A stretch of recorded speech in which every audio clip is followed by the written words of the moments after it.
দর্শক আসসালামু আলাইকুম। আমি সংলগ্ন জায়গায় তো আমরা এখানে আসার পরে আমরা অন্য একটা জমি সংসদের বিষয়ে লিখেছিলাম। তো আসার পরে দেখতেছি যে এখানে নাকি ভোটারদের যে একটা চাহিদা আছে, ভোটারদের যে একটা মূল্যায়ন আছে, এখানে নাকি সেই মূল্যায়নটা নেই আসলে কি আসলে আপনাদের গ্রাম এইদিকে আসলে কি তোমরা এটা কাজের সমস্যা দেশের আইবো আইলের মধ্যে আসছি কোন রাস্তাঘাট পাই না, 16 বছর যাব চলাফেরার মধ্যে আমরা কোনো কিছু পাই না, যানবাহন সদর হাসপাতালে আমরা একটা লোক নিয়ে যেতে পারি না, বা রাস্তাঘাট দিয়ে চলাফেরা করতে পারি না, আমরা খাওয়া পরে 2-3টা মুখঘাট সব আমরা আমরা এই হিসাবে আমরা খুব একটা ইয়ার মধ্যে আছি। আপনার নাম কি? আমার নাম নুরুল। আপনি জানি কি বলছিলেন? জি, আমাদের গ্রামে গত 16 বছর যত ফেসিবাদী সরকার ছিল, আওয়ামী লীগ সরকার আমাদেরকে কোনো কাজ দেয়নি। আমাদের রাস্তাঘাটে অনেক দুর্ভোগিতে ছিলাম, আমাদের কোনো রোগী হসপিটাল বা বহু দিকে যানজট চলাফেরা আমরা অনেক কষ্টে আছি। ইনশাআল্লাহ আমাদের নতুন সরকার যদি আলহাজ ঘোষ এমপি হয়ে আসে, ইনশাআল্লাহ আমাদেরকে বলতে উনি বা আমাদের নেত্রী দেশনেত্রী তারেক জিয়া যদি ইনশাআল্লাহ এবার কাজ করে, তাহলে আমাদেরকে এই রোডটা বলছে ইনশাআল্লাহ করে দিবে। জি জি, আপনি কি বলতে চাচ্ছেন? আমরা যে গাং বিল সব বইরে আমরা হাজার হাজার কানি জমি নষ্ট হয়ে গেছে, মানে এই গাং খনন করনে আমরা এই গাঙ্গে দা কোনো পানি চলাচল করে না। বিরিবাদ ভাঙি আছে এটা আমরা পানি যাও এনে গো কোন না তুমি কো এটাই তো তুমি কো এটা সমস্যা কি চালা কইরা আমরা তো চাই গাংটা করন হইতো ওই যে আমরা নদীটা ওই নদীর মধ্যে ফলন হইলে আপনাদের জি এখানে একটা গাং আছে আমরা রাষ্ট্রপতি হামিদ সাহেব গাংটা কবে যেমন আমাদের সিলেট ডিস্ট্রিক্ট যে জায়গাটা আছে, জায়গাটার সামনে যেমন শিবপুর একটা জায়গা আছে,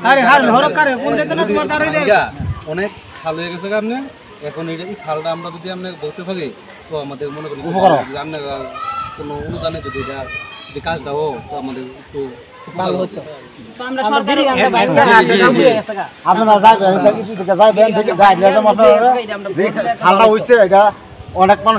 আমি বলি শুনেন, আপনি বলতে চাচ্ছেন যে সাবেক রাষ্ট্রপতি আব্দুল হামিদ যে এখানে যে নদীটা খনন করেছে, সেই খননের কারণে আপনারা ক্ষতিগ্রস্ত হচ্ছেন, মানে এটা বলতে চাচ্ছেন, এটা একটু রিপ্লাই করেন।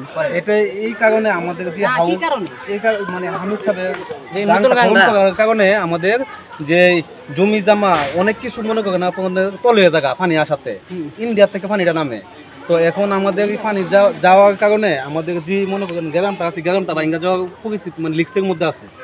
এটা আপনারা সরাসরি দেখলেও আপনারা দেখতে পারবেন, মানে সামনে প্রায় গভীর হয়ে আছে এটা গাং হয়ে গেছে। তো এখন এটা যদি আপনার কাছে যদি পানি উন্নয়ন বোর্ড থাকে, এর মধ্যে যদি আপনারা চেষ্টা করেন যে আমাদের এটা যদি একটু বহন করতে পারেন তো আমাদের একটু মানে থাকার মতো তাই হইব।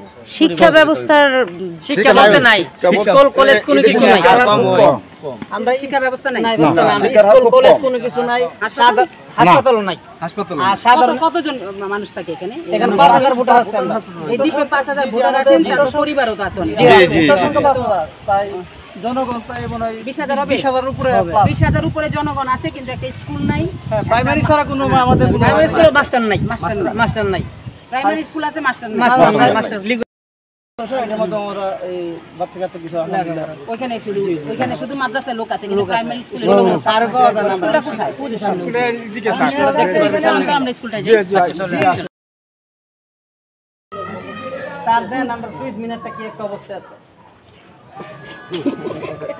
দর্শক, আপনারা যেমনটি দেখতে পাচ্ছেন যে এই এলাকার যে প্রাইমারি স্কুলটা, সেই স্কুলটার যে শহীদ মিনারটা, পুরো শহীদ মিনারটা হচ্ছে কচু গাছ দিয়ে ঘিরে আছে, এবং হচ্ছে এখানে শহীদ মিনার মানে এখানে অবস্থা খুবই খারাপ।